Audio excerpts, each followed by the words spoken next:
Now let's learn how to make a dormer. A dormer is kind of like a chimney that sits on top of your roof.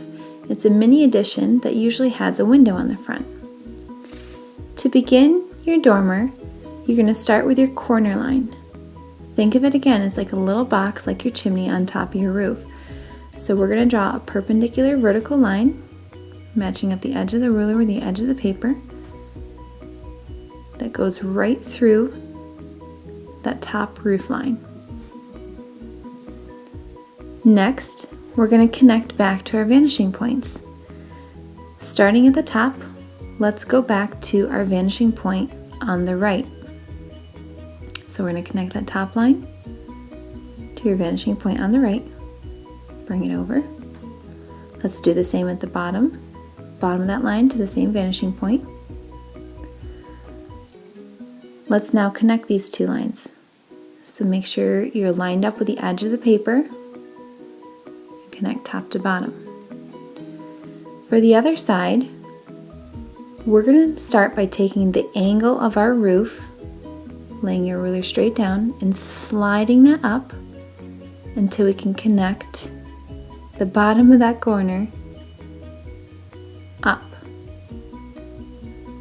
Okay, yours can go all the way to the top of your roof line, or you can end it a little early. It's up to you.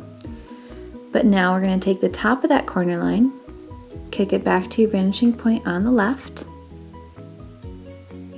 and then connect the two lines with your nice vertical line. Make sure you're lined up with the edge of your paper. There's our simple box. As you can see, it looks like a mini chimney. Very, very similar. Now we need to add a roof to this dormer.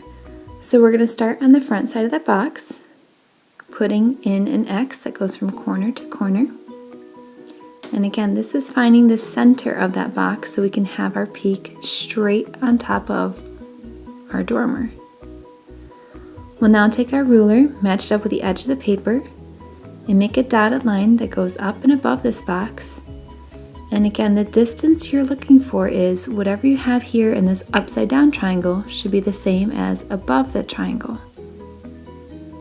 We'll connect the top of that line to our corner on the left. Do the same thing on the right side, take the top of the peak, connect it over.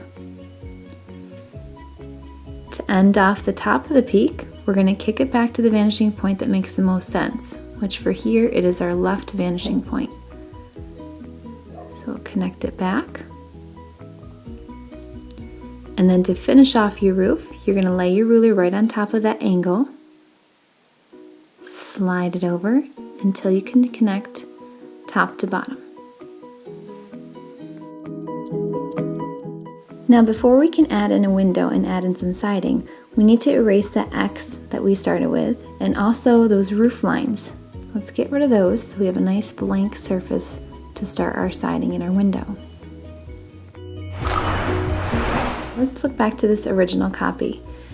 You're going to make your window the same way you did before, where you have your perpendicular lines and you have your receding parallel lines. Then for your siding, make sure you measure your corner line and kick back to the appropriate vanishing points.